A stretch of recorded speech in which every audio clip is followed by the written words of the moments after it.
लोकसभा चुनाव के लिए बिहार में राष्ट्रीय जनता दल बड़े भाई की भूमिका में नजर आने वाला है। महागठबंधन के बीच सीटों का बंटवारा हो चुका है। बुधवार की शाम को दिल्ली में होने वाली बैठक के बाद इसकी औपचारिक घोषणा कर दी जाएगी। सूत्रों के मुताबिक राजद 26 सीटों पर चुनाव लड़ेगी। कांग्रेस 9 पर, वामपंथी दलों को 5 सीटें दी गई हैं, जबकि CPI-MLA के खाते में 3 सीटें आई हैं। पिछले लोकसभा चुनाव की तुलना में इस बार कुछ दल या कुछ नेता इधर से उधर हुए हैं। मसलन 2019 में कुछ नेता जो महागठबंधन का हिस्सा हुआ करते थे, वो आज NDA का हिस्सा हैं।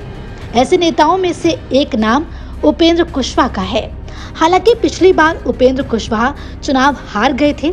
खैर, आज इस वीडियो के जरिए हम अपने दर्शकों को यह बताने जा रहे हैं कि बिहार की 5 सीटों पर शायद महागठबंधन के उम्मीदवार आसानी से जीत जाएंगे, क्योंकि 2019 में इन 5 सीटों पर हार जीत का अंतर बहुत ही कम वोटों का रहा था। आज हम अपने वीडियो के जरिए उन्हीं 5 सीटों का जिक्र करेंगे और साथ ही यह बताने की कोशिश करेंगे कि इस बार यहाँ महागठबंधन के उम्मीदवार की जीत कैसे और क्यों होगी। बस आप बने रहिए हमारे वीडियो के साथ और देखते रहिए सहारा समय का डिजिटल प्लेटफॉर्म।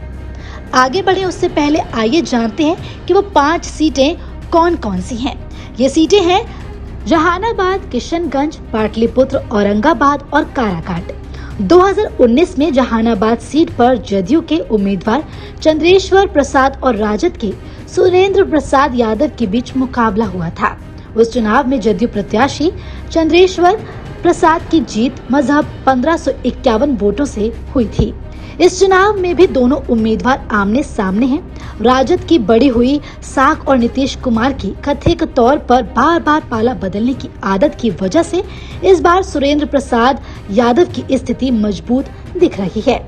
ऐसे में अगर इस सीट पर सुरेंद्र प्रसाद यादव जीत जाते हैं तो कोई आश्चर्य नहीं होना चाहिए। दूसरी सीट पटना की पाटलिपुत्र है। पिछले चुनाव में यहां से रामकृपाल यादव बीजेपी से, जबकि लालू प्रसाद यादव की बेटी मीसा भारती राजद की उम्मीदवार थी। मीसा भारती 39,321 वोटों से चुनाव हार गई थी। लोकसभा चुनाव में इतने वोटों के अंतर को बड़ा अंतर नहीं माना जाता है। रामकृपाल यादव इस बार हैट्रिक लगाने का सपना संजोए बीजेपी की तरफ से चुनावी मैदान में उतर चुके हैं, जबकि मीसा भारती अपने भाई और बिहार की पूर्व डिप्टी CM तेजस्वी यादव के 17 महीने के कार्यकाल को लेकर जनता के बीच पकड़ बनाने की कोशिश कर रही हैं। यह सीट भी इस बार बीजेपी से छिन सकती है। तीसरी सीट किशनगंज की है। पिछले चुनाव में इस सीट पर कांग्रेस की तरफ से मोहम्मद जावेद, जबकि जदयू की तरफ से सैयद मोहम्मद अशरफ आमने सामने थे। यहाँ पर कांग्रेस प्रत्याशी मोहम्मद जावेद की जीत हुई थी, बल्कि यूं कहिए कि बिहार की कुल 40 सीटों में से 39 सीटें बीजेपी नेतृत्व वाले NDA गठबंधन के खाते में गई थी, जबकि किशनगंज की एकमात्र सीट महागठबंधन के खाते में आई थी। हालांकि जदयू ने इस बार अपना प्रत्याशी बदल दिया है, लेकिन ऐसा माना जा रहा है कि यह सीट इस बार भी महागठबंधन के खाते में आने वाली है। हालांकि सीट पर जीत का अंतर 34,466 वोटों का रहा। चौथी सीट औरंगाबाद की है। इस सीट पर इस बार कुछ नया होने वाला है, क्योंकि बीजेपी उम्मीदवार सुशील सिंह ने उस समय जीतन राम मांझी की हम पार्टी के उम्मीदवार उपेंद्र प्रसाद को 72,607 वोटों से हराया था। इस बार हम NDA के साथ है, यहाँ भी मामला फंस सकता है। अब रही बात 5वीं सीट काराकाट की। 2019 में जदयू प्रत्याशी महाबली सिंह के सामने रालोसपा के उपेंद्र कुशवाहा सामने थे। महाबली सिंह 84,542 वोटों से चुनाव जीत गए थे।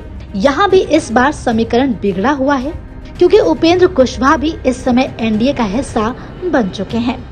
ये रहे बिहार के उन 5 सीटों के आंकड़े और उन सीटों पर हार जीत का विवरण। 2019 से लेकर अब तक बहुत कुछ बदल चुका है। राजद जो कुछ साल पहले तक कुछ मामलों को लेकर बदनाम थी, अब उसकी छवि में सुधार देखने को मिला है। तेजस्वी यादव ने अपनी पार्टी की दिशा और दशा दोनों को ही सही करने की भरपूर कोशिश की है। जिसमें उन्हें सफलता भी मिली है। उनके पिछले कार्यकाल में जिस तरह से बिहार के युवाओं को नौकरियां मिली हैं, उससे वहां के युवा उनसे प्रभावित हुए हैं। जबकि बिहार के मुख्यमंत्री नीतीश कुमार की छवि अब शायद पहले जैसी नहीं रह पाई है। यानी बिहार में अगर एनडीए के प्रत्याशी जीतते हैं तो सिर्फ और सिर्फ पीएम मोदी की वजह से, जबकि महागठबंधन की तरफ से तेजस्वी यादव की कार्यशैली बहुत असर दिखाने वाली है। ऐसे में अगर राहुल गांधी की बदली हुई छवि का तड़का लग गया तो इस बार बिहार का परिदृश्य कुछ दूसरा ही होता हुआ दिखाई देगा। इन सब के बीच जिन 5 सीटों का जिक्र हमने अपने वीडियो में किया है, उसमें से संभव है कि कम से कम 3 सीटें महागठबंधन के खाते में जरूर जाएंगी। फिलहाल के इस वीडियो में इतना ही। वीडियो पर आपकी क्या राय है? अपनी राय हमें कमेंट कर जरूर बताएं। इसी तरह की खबरों के लिए देखते रहें सहारा समय डिजिटल।